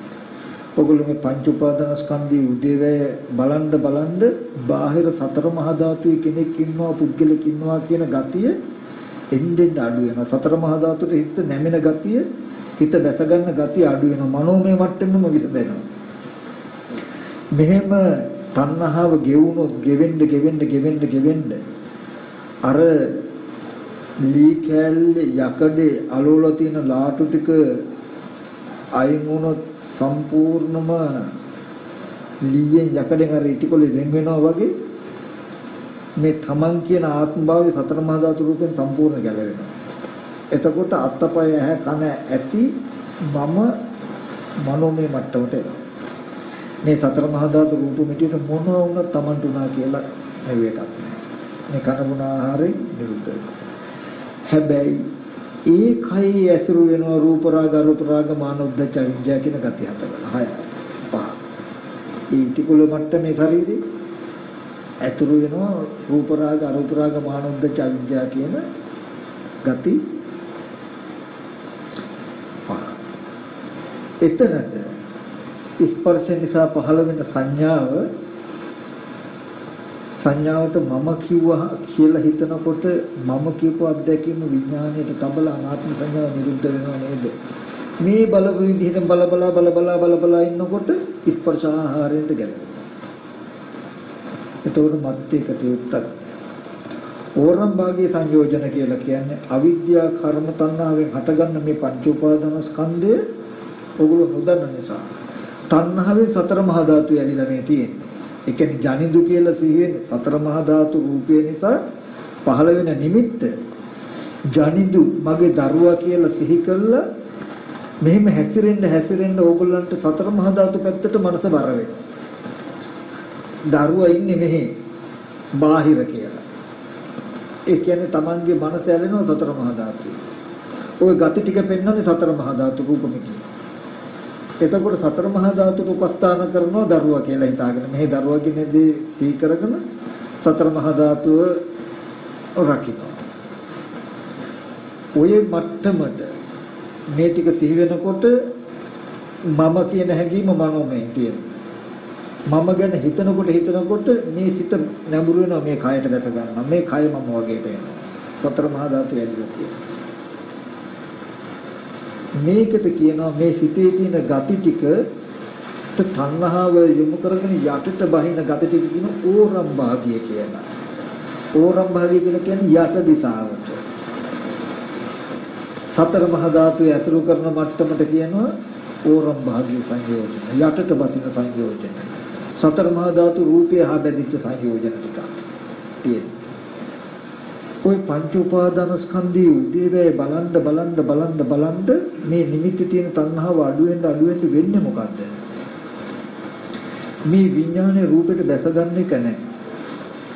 මේ විඥානයේ රූපෙට දැසගන්න බව නැති වුණොත් මොකද වෙන්නේ? මේ සම්පූර්ණ ආත්ම භාව වෙනවා මනෝමය මට්ටමට. එදාට ඔයගොල්ලන්ට අනාගාමී කියලා කියන්නේ මේ පංචායතන නිරුද්ධයි. සලායතන නිරෝධය කියලා කියන්නේ මොකද්ද? ඇහැ කන දිව නාසය ශරීරය අතපය මේ මුකුත් නැති තැනකට එනවා. ඔයගොල්ලෝ දන්නවද මේ මම කියන අත්දැකීම සිහි කළ මේ කයට බැසගත්තාමයි Taman ඉන්නේ අතපය තියෙන්නේ. එයා රූප දකින්න ඇස් නැහැ. ශබ්ද අහනවා කන නැහැ. ඒ කියන්නේ ඇහැ ගැන කිසිදු දැනුමක් නිමිත්තක් නැහැ. උදාහරණයක් ගත්තොත් ඔයගොල්ලෝගේ කකුල හිරි වැටුනොත් ඇවිදින්න පුළුවන් කකුල තියෙන බව තේරෙන්නේ නැහැ නේද? ඒ වගේ සම්පූර්ණම මේ මමයි කියලා පණවන්න කාම ධාතුවේ නිමිත්තක් නැහැ යාට. විප්පමුත්තස සබ්බදී කියලා කියන්නේ සියලු තැන මෙතන හොඳට බලන්න උඩ යට උතුර දකුණ නැගෙනහිර බටහිර කියලා දිශාවන් තියෙන Tamanට සාපේක්ෂව නෙවෙයිද කියලා. ඉදිරියක් පිටිපස්සක් උඩක් යටක් තියෙන කාට සාපේක්ෂවද? මේ කයෙන් මිදුනොත් ඕගොල්ලන්ට දිශා පෙනෙයිද? දිශා පෙනෙයි. අනාගාමී කෙනාට කාම ධාතුවේ කිසිම නෑදෑයෙක් සතර මහා ධාතුවේක ගනුදෙනු නෑ. හැබැයි මේ ඒ කියන්නේ සතර මහා ධාතු හොඳට පිළිසින් දකින්නවා කියන්නේ ඇස් ඉදිරි පිටට ආවේ සතර මහා ධාතු රූපය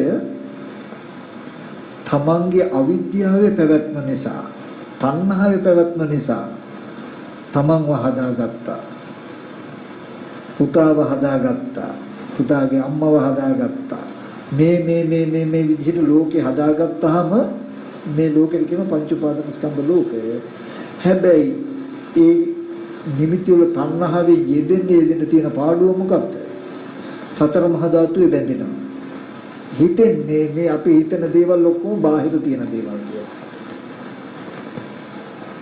අවිද්‍යාව ප්‍රත්‍යයෙන් කර්ම ප්‍රත්‍යයෙන් තණ්හා ප්‍රත්‍යයෙන් ආහාර ප්‍රත්‍යයෙන් කියන්නේ මේ අවිද්‍යා කර්ම තණ්හාවෙන් හටගත්ත මේ ටික ආහාර ටික ප්‍රත්‍ය කරගෙන පවතිනවා. අවිද්‍යා කර්ම තණ්හා පංච උපාදාන ස්කන්ධයට ජනක ප්‍රත්‍යයෙන් ඒ කියන්නේ උපදවන්නත් ආහාරي උපස්තම්භක ප්‍රත්‍යය. ඒ කියන්නේ උපකාර උපන්න දෙයට පවතින්න උපකාර කරන අර්ථයෙන් තියෙනවා.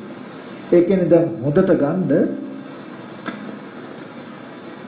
සංඥාව ආරම්භය ජනිදු කියලා අපිනේ හිතෙන්නේ කියලා මනෝමය මට්ටමක් වුණොත් ඕගලන්ට කාම ලෝකේ දරුවෙක් හම්බ වෙයිද?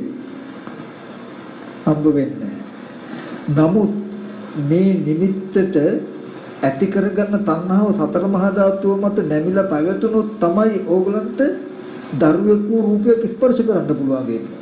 දරුවෙකු අල්ලන්න පුළුවන් වෙන්නේ. කාමයේ තුල දරු සම්පත්තියක් විඳින්න පුළුවන් වෙන්නේ නේ. සතර මහා ධාතුවට බැසගත්තු විතරයි. එතකොට ඒකයි මේ සතර මහා ධාතු මට්ටමට ලෝකේ පවතින එකට තමයි කාම ධාතුව කියලා කියන්නේ. තමන්ගේ හිතේ නිමිත්ත සතර මහා ධාතු ඇසුරු කරගෙන පවතින තාක් තමන් කාම භූමියේ. ඒකයි දැන් සම්පූර්ණ මේ මනස දින ගති ටික ඕගොල්ලෝ දකින්න සතර මහා ධාතුවේ. තේරුණාද? ඒ කියන්නේ සතර මහා ධාතු කියලා නෙමෙයි පේන්නේ ඒ රූප මිටිය දරුවා කියලායි. නමුත් මේ ස්කන්ධයේ උදේවැය බලන්න තමන්ට හොඳට අවබෝධ වෙනවා මොකද්ද? පංච උපාදාන ස්කන්ධයේ මනෝමයයි. මම්ම දරුවා උපද්දවාගෙන දරුවා ගැන හිතනවා නේද කියලා හිතනවා. ඇයි එහෙම කියන්නේ කියලා තමන්ම ප්‍රශ්න කළා විමසනවා. එතකොට තමන් අරමුණ මුලට අරගෙන යනවා. ඇස් ඉදිරි පිටට ආවේ ආපු රූප මිටියේ තියෙන අන්තර්ගතය වෙනවා.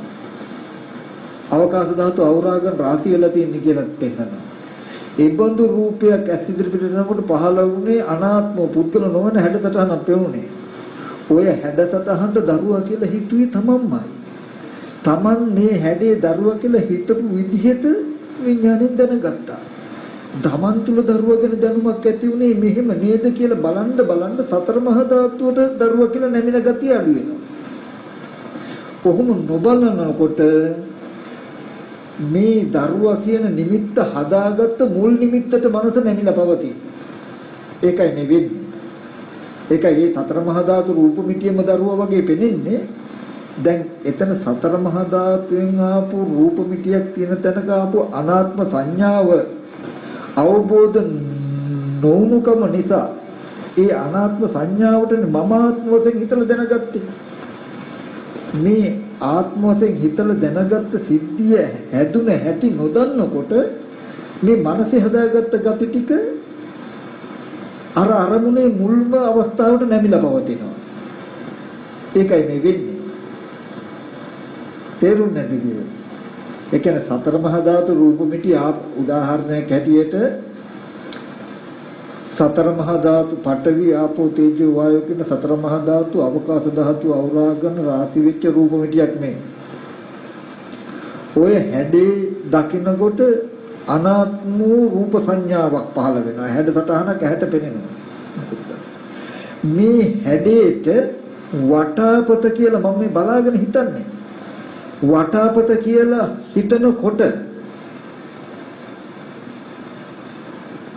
හිතනකොට මොකද වෙන්නේ? මේ හැඩේ වටාපතයි කියන අත්දැකීම මනෝවිඤ්ඤාණයෙන් ගන්නවා.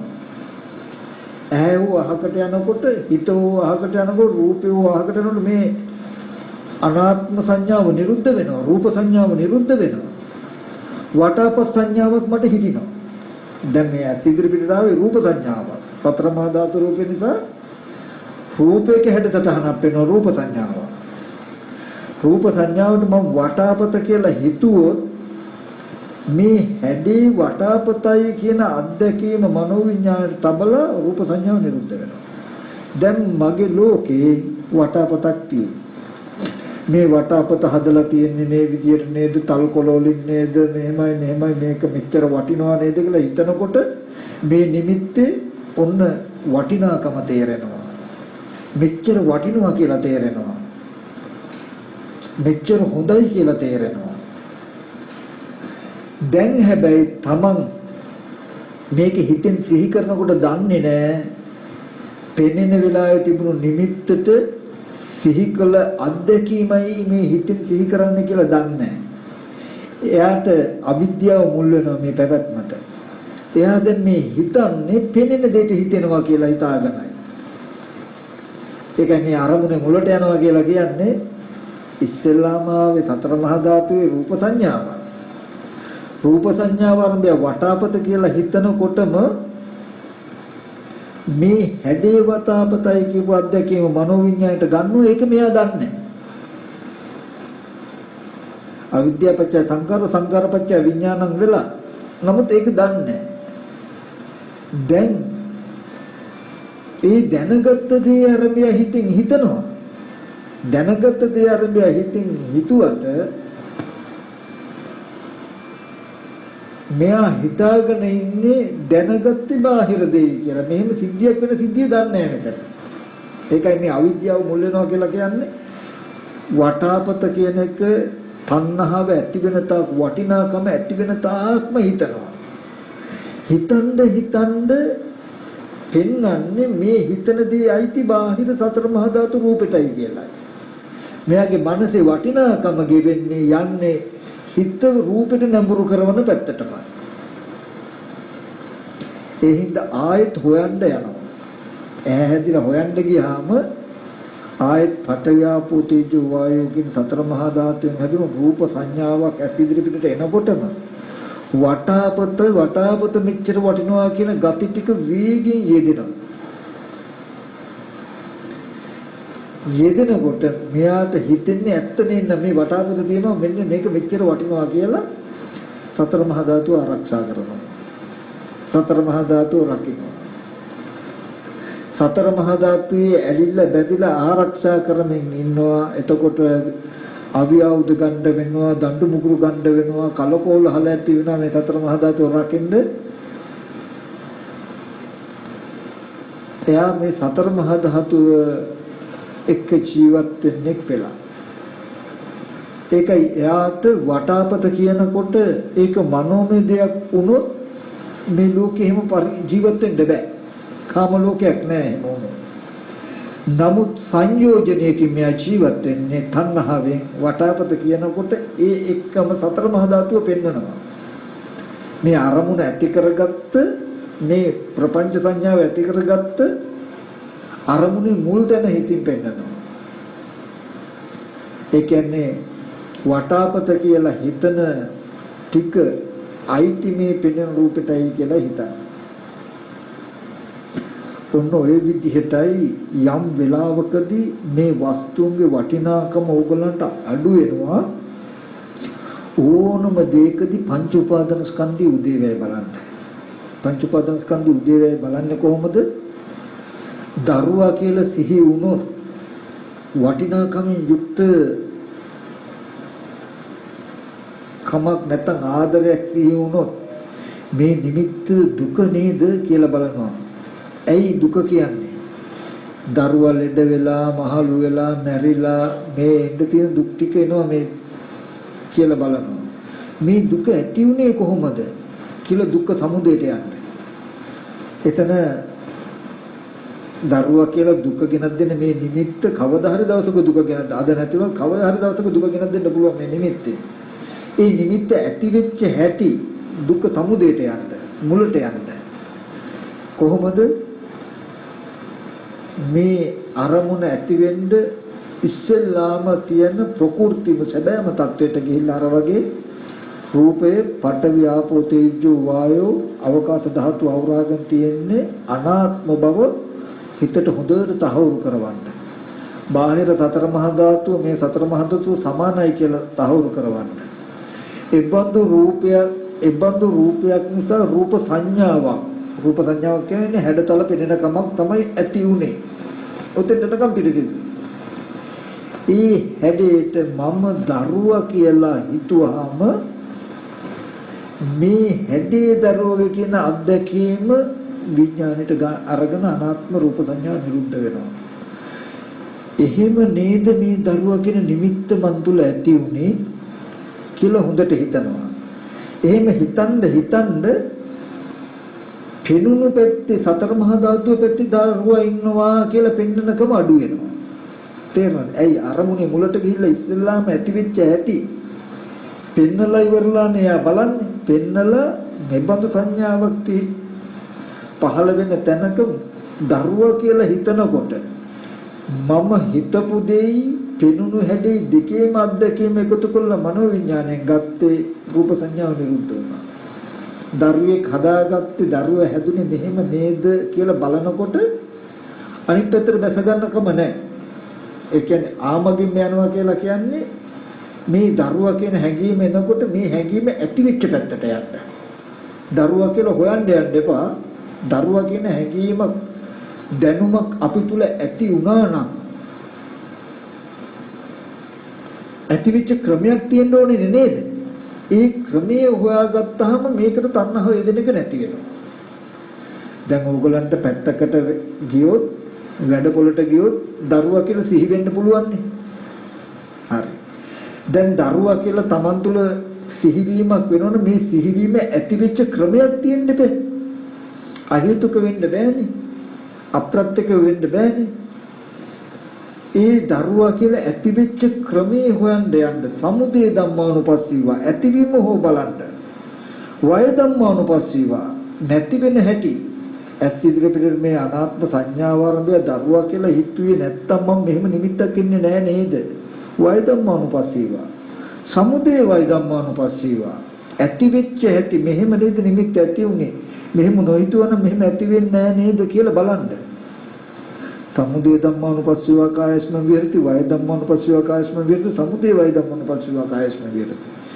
එහෙම බැලුවොත් කාර්යාලේ ඉන්න ඕගොල්ලන්ට දරුවා සිහි කරලා බොහෝ සීන් තණ්හාව ඇති වෙන විදිහට හිත යන්නේ.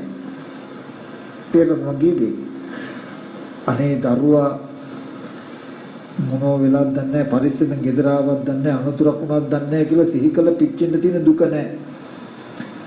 ජීවිතේ ජීවත් කරනවා චතුරාර්ය සත්‍ය ටිකෙන් ටික අවබෝධ වෙවි දුකක් ගෙවෙන යුතුයකම් ටිකක් කරනවා එතෙන්ට කවදා හරි දවසක ඕගොල්ලෝ චතුරාර්ය සත්‍ය අවබෝධ කරගන්න මේ වටිනාකම ඕගොල්ලෝ නොදැනුවත්වම ගෙවෙනවා අර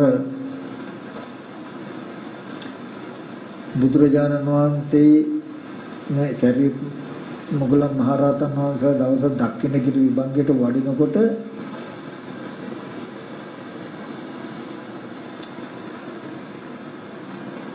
ගමට ඇතුල් වෙනකොට ස්වාමීන් වහන්සේලා සියලු දෙනාටම දම්පැන් සූදානම් කළා දම් පිළියෙල කළා දම් පිළවල් පනවලා පැන් තබලා පාදෝවන මොන හොදට වතුර ඔක්කොම ලෑස්ති කළා. ඉතින් සරියුත් මහ රහතන් වහන්සේ අහනවා ස්වාමීන් වහන්සේලා මෙහෙම වඩිද්දි මේක ඔක්කොම ලෑස්ති කළා කොහොමද? ස්වාමීන් වහන්සේලා මහා සංඝරත්නේ වඩිනවා කියලා මට අපිට සතරවරන් දිව්‍ය ඇවිල්ලා මට කිව්වා කියලා. නෑ. පිසමුණු රජු ඇවිල්ලා කිව්වා කියනවා. ඒකාන්තයෙන් අద్భుතයි ආශ්චර්යයි උපාසකාවනි දෙවියොත් ඔබ එක කතා කරනවද? නෑ ස්වාමීනි ඒක නෙමෙයි අద్భుත ආශ්චර්ය. මට හිටියේ එකම එක දරුවයි.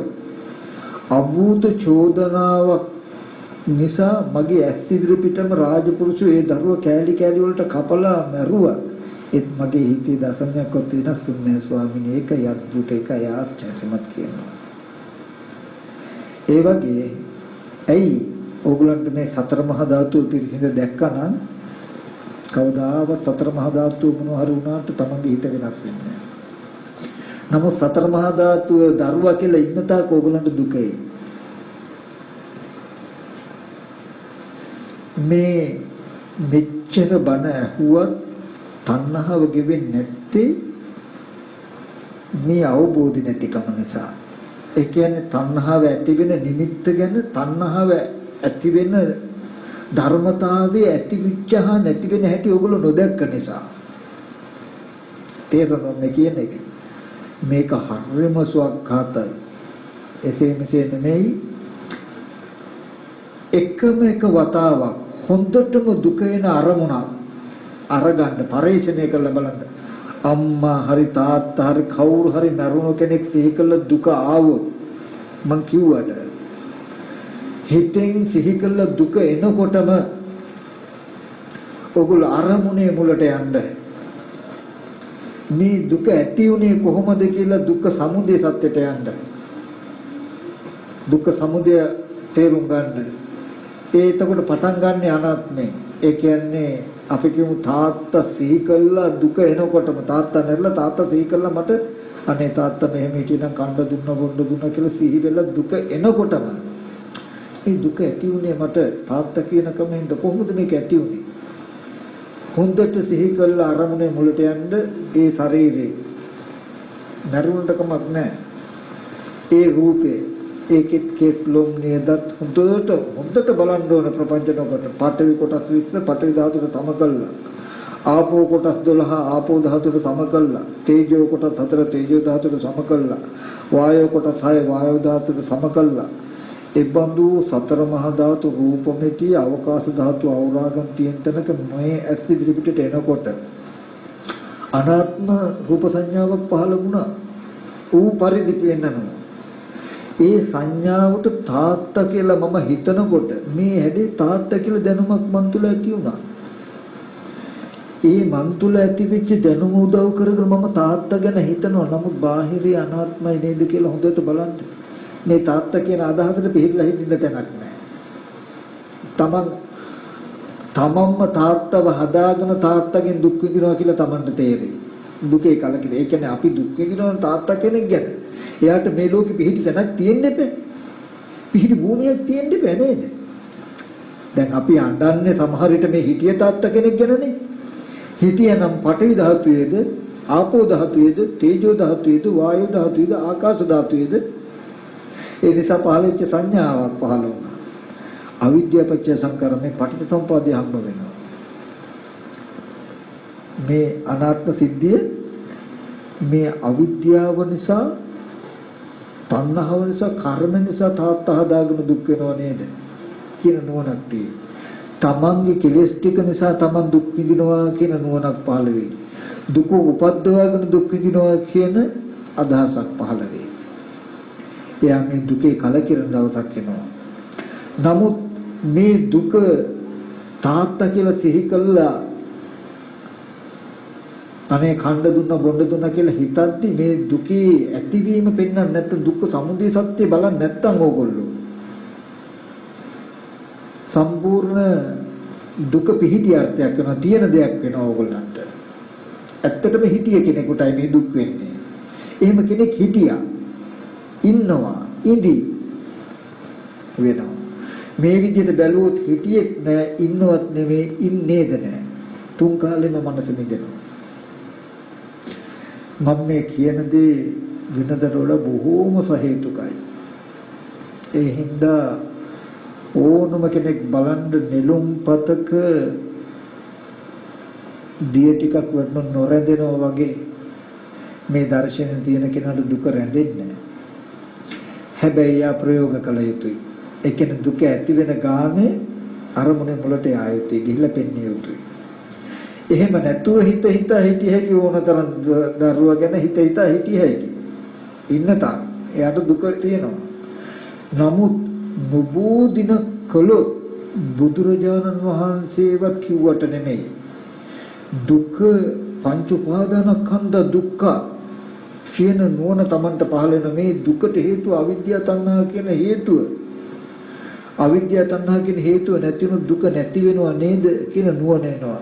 දුක්ඛ නිරෝධ ගාමී ප්‍රතිපදාව කියන්නේ මේ දුක ඇති වෙන එක නැති වෙන එක නැවත නැවත බැලීමම එකට යුතු දුක නැති වෙන්න ප්‍රතිපදාව උපදිනවා. ස්කන්ධයන්ගේ උදේවැය බලන එකමයි තියෙන්නේ දුක නැති වෙන්න. තාත්තා කියලා සිහි වෙච්ච එක පංච උපාදාන ස්කන්ධය. ඒකේ ඇතිවීම බලන එක තමයි උදේ කියලා කියන්නේ.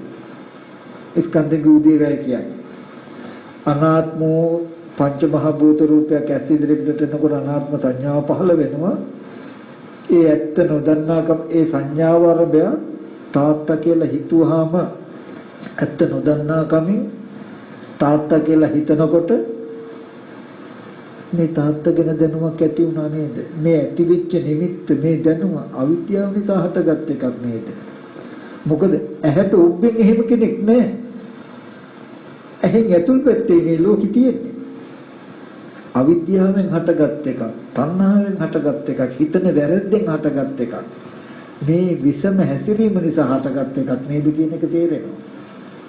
එහෙම බලන්න මේ දුකට පිහිට හිටින්න දැනක් නැහැ. ওই විදිහට කරනකොට තමයි ඕරම් භාගයේ සංයෝජන නැති වෙනවා කියලා කියන්නේ මේ නිමිත්ත තණ්හාවෙන් හැසිරෙන්න තියෙන ඉඩ නැහැ. ඉඩ අඩුයි. ඒ වෙනද වගේ ඒ නිමිත්ත දිගට වැල් යන්න බෑ. මේ ඇත්ත පෙන්වනෝනේ අරමුණේ මුලට ගිහිල්ලා. ඒ කියන්නේ ඇහැට උඹෙන් තිබුණු දේ බොහොම පිළිසිදුයි. ඒ නිසායි Taman තුල වැරද්ද ඇති උනේ කියලා බලනකොට ඇති හිටිය කෙනෙක් බලන්න හම්බ වෙන්නේ. ඇති කෙනෙක් හම්බ වෙන්නේ. ඉන්න කෙනෙක් හම්බ වෙන්නේ. ඔහොම කරන්න ඕරම් භාගයේ සංයෝජන දුර වෙනවා කියලා කියන්නේ මේ මම කියන ආත්ම භාවයේ මේ කයට දැසගෙන තියෙන ටික එහෙම ඇකිල්ල ගැලවිලා එන උඩට. එතකොට මේ ඇහැ කන දිව ආසය අතපය මේවා තරම් දන්නේ නැහැ. ආත්ම භාවයේ තියෙනවා. නමුත් මේ ඇහැ තියෙනවා කියලා නැහැ. දන්නේ නැහැ. දැන් මේ වෙන්නේ ඕගොල්ලන්ගේ සිත විඥානපච්ච නාම රූප වෙලා ඉඳයි. නාම රූප පච්ච සලආයතන වෙලා ඉඳයි. ආයතන ටික පිහිටියා කියන්නේ ඕගොල්ලෝ අත්පය විදිමින් මේ ඉන්නේ. හිරි වැටුනොත් කකුල අත ඕගොල්ලෝ දන්නවනේ කකුල අතපය නැති බව තේරෙනවනේ. එහෙනම් ඊට සාපේක්ෂව හිතන්න දැන් එහෙනම් අපි අතපය දැනුම් සහිතව එහෙනම් ඉන්නේ නේද? තේරෙනවද? අන්න කකුල අතපය හිරි වැටුනහම මොකුත් නිමිති නැහැනේ. ඒ විදිහටමපත් වෙනවා අනාගාමී කෙනා. මේක සතර මහා ධාතු රූපයක් මිසක මේ සතර මහා ධාතු රූපේ මම නෙමෙයිමයි. සතර මහා ධාතුවේ ඔන්න ඔය සිද්ධියමයි කියන්නේ මූලපරියාය සූත්‍රය. අසෘත පුතඥය පටවිය පිළිසින් දකින්නේ නැහැ. පටවිය මිනිස්සුයෝ ඉන්නවා, දෙවියෝ ඉන්නවා, බ්‍රහ්මියෝ ඉන්නවා, මම ඉන්නවා කියලා හිතනවා. දැන් සතර මහා ධාතු මේ දර්ශනය අහලා නැති කෙනා හිතාගෙන ඉන්නේ දරුවෝ, ගෙවල්, දොරවල්, මිනිස්සු, පුද්ගලයෝ මම සතර මහා ධාතුවේ ඉන්නවා කියලානේ. නමුත් ශ්‍රුතවත් ආර්ය ශ්‍රාවකයා ශ්‍රුතවත් කියන්නේ මේ සිද්ධි අහපු කෙනා. එයා දන්නවා මේක හැදුනේ ඇති. සතර මහා ධාතු රූප මිටි ඇස් ඉදිරි පිටට එනකොට අනාත්ම සංඥාව වරදය මම කියලා හිතුවා. මේ හැඩේ මම කියන අත්දැකීම විඥාණයට බාර දීලා අනාත්ම සංඥාව නිරුද්ධ වෙනවා. එදා ඉඳලා මම කියන දැනුමක් ඇති වුණාම මෙන්න මෙහෙමයි මම හැදුනේ. මේක නොදන්නකොට මේ මම කියන හැඟීම සතර මහා ධාතුව ඇසුරු කරගෙන පවතිනවා. හැබැයි අරමුණේ මුලට ගියාම හොඳට තේරෙනවා මේ මම කියන කෙනාට සතර මහා ධාතුව ඇසුරු කරන්න බෑ. හැම වෙලාවෙම ආමගින් යනවා කියලා කියන්නේ එක දෙයක් හොඳට මතක තබා ගන්න ඕන. මම කියන හැඟීම ඇති වුණාම මාව බලන්න යන්න එපා. මම කියන හැඟීම ඇති උනේ කොහොමද කියලා ආපු පැත්තට යන්න ආපහු. අපි පාරක ගමනක් ගිහිල්ලා මොනවා හරි සිහි වුණොත් කොතනක හරි අමතක වෙච්ච එකක් සිහි වුණොත් ආපහු යන්නේ නේද? දැන් ගමනක් යන්න ගෙදරින් පාරට බැස්සා දුරකථන ගන්න අමතක වුණා, පර්ස් එක ගන්න අමතක වුණොත් මොකද වෙන්නේ? ආපහු එනව නේද? ඉස්සරහට යන්නේ ආපහු එනවනේ. ඒ වගේ දරුවා කියලා සිහි වුණොත් ආපහු එන්නේ. අම්මා කියලා සිහි වුණොත් ආපහු එන්නේ. ආපහු එනවා කියලා කියන්නේ මොකද්ද? ආපහු පැත්තට මේ දැනුම ඇති උනේ කොහොමද කියන තැනට ගිහිල්ලා ඇත්ත අල්ලලා දීලා එතන ඉඳන් යන්න. දරුවා කියලා සිහි වුණොත් ආමගෙන් යන්නේ නැතුව අනිත් පැත්තේ යනවා වගේ තමයි දරුවා කියන කැත්ත වෙලා දරුවා වෙන්නේ මම මේක ගේන්න ඕනේ, මේක ගන්න ඕනේ, දරුවා වෙන්නේ දෙන්න කඩේ යන්න ඕනේ කියලා ඉදිරියට යමක් කරනවා. ඒ නිසා මට ඉතින් මතක් කරන්න තියෙන්නේ මේට වඩා මේ අරමුණ තව ඉදිරියට පැහැදිලි වෙයි. නමුත් මේට වඩා චතුරාර්ය සත්‍යයක් නම් හොයන්න එපා. වෙන බන්න දැන් අපිට එකක් තියෙනවනේ තැනකින් සෑහීමටපත් නොවන. නමුත් ඇත්ත ඒක සාධාරණයි. මොකද මේ දර්ශනයේ මේ ටික නැතිකම ලොකු අඩුවක් වෙලා තිබිලා තියෙනවා මේ දර්ශනයේ. ඒ කියන්නේ බණ අහන්න විස්තර එකතු වෙනවා ආශ්‍රවක්ෂය වෙන්නේ නැහැ. නමුත් මේ දර්ශනය හිතන්න මේ ක්‍රමය විස්තර එකතු වෙන්නේ ආශ්‍රවක්ෂය වෙනවා. මේ විදිහට හිතුවොත් ඔයගලන්ට මේ වටිනාකම දරුවා කියලා දකින්න අරමුණේ තියෙන වටිනාකම මුදල කියලා දකින්න තැන හිතේ තියෙන වටිනාකම මේව පිනෙද්දිම අඩු වෙනවා ටික ටික. සතර මහා ධාතුට මනස නැමිලා තියෙන ගතිය අඩු වෙනවා. ඒ වෙන්නේ මේක ඇත්ත පෙන්නේ. අර විදිහටම හැබැයි පෙන්විය යුතුයි. අනාත්ම රූපය හොද්දට ඉස්සෙල්ලා විස්තර කළා.